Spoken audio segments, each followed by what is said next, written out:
35,000 కోట్ల ఆదాయం వస్తుంది. దేనివల్ల? మన ఆల్కహాల్ వల్ల. మన ఆంధ్రప్రదేశ్ ప్రభుత్వానికి కేవలం 35 కోట్లు వస్తుంది. Search in Google. మరి ఇట్లా వస్తుంటే ఎవరైనా పిల్లలు బాగుంటారు, కుటుంబాలు బాగుంటాయి, మంచి జీవితాలు వస్తాయి, మనం ఇంకా ఎదగచ్చని అనుకుంటారా? పోతే పోనీ, ఎవడు చస్తే వాడు చావని. 35,000 కోట్ల ఆదాయం ఎక్కడ? వాళ్ళు చచ్చే చావులు ఎక్కడ? చచ్చారనుకో భూమి మీద ఇంకొంచెం ప్లేస్ వస్తుంది కదా. మార్చండి దయచేసి. ఎన్నో వేల కుటుంబాలు తండ్రి లేక చాలా బాధపడే పిల్లలు చాలామంది ఉన్నారు.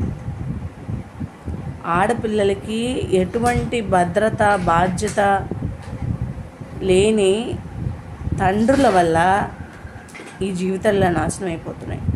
తమ్ముడు ఉన్నాళ్లే, అన్నయ్య ఉన్నాళ్లే అని ధైర్యంగా బతకడానికి కూడా లేదు. వాళ్ళకి ఇవే అలవాటు ఉన్నాయి కాబట్టి కొనుక్కుంటున్నారు, తాగుతున్నారు, తన్నాలు ఆడుతున్నారు. అసలు అవి లేవనుకో ఎక్కడి నుంచి తెస్తారు? గవర్నమెంట్ స్ట్రిక్ట్గా మారిపోతే ఎక్కడి నుంచి వస్తుంది తాగటానికి? వాళ్ళకి డబ్బులు ఉంటాయి, 1000 రూపాయలు ఉంటాయి చేతిలో, తాగటానికి ఏమీ లేవు షాపులు. ఎలా ఉండవు? మార్పు అక్కడ మొదలవ్వాలి, ఇక్కడ కాదు.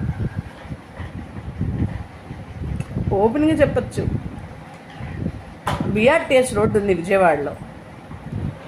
బిఆర్టీఎస్ రోడ్ చివరి నుంచి మళ్ళీ అటువైపు సీతారాంపురం వరకు అక్కడ ఒక వైన్ షాపు, ఇక్కడ ఒక వైన్ షాపు. మధ్యలో ఎన్ని స్కూల్స్ ఉన్నాయో తెలుసా?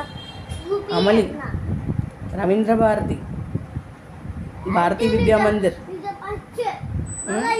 భాష్యం, చైతన్య స్కూల్ ఉంది, చైతన్య కాలేజ్ ఉంది.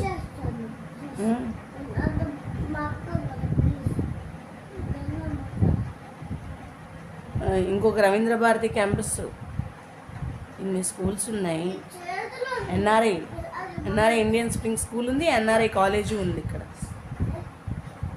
దాని పక్కనే పెద్ద సిగ్నల్ పక్కనే అప్పుడప్పుడు మన పోలీస్ డిపార్ట్మెంట్ వాళ్ళు వచ్చి బండ్లు ఆపుతూ ఉంటారు. హెల్మెట్లు పెట్టుకోవట్లేదు, 1000 రూపాయలు ఫైన్ వేస్తారు.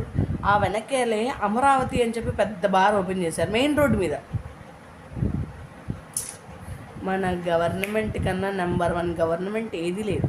మన ఆంధ్రప్రదేశ్లో చంకనాగిపోయిన వెదవలుకున్నంత ఇది ఇంకొక దేశంలో ఎక్కడా లేదు. మన భారతదేశం ఇందుకే చరిత్రలో ముందు ఉంటుంది ఎప్పుడు కూడా చెత్తవి చెప్పుకోవడానికి. ఒకప్పుడు చరిత్రలో గొప్ప ఉన్నాయి, ఇప్పుడు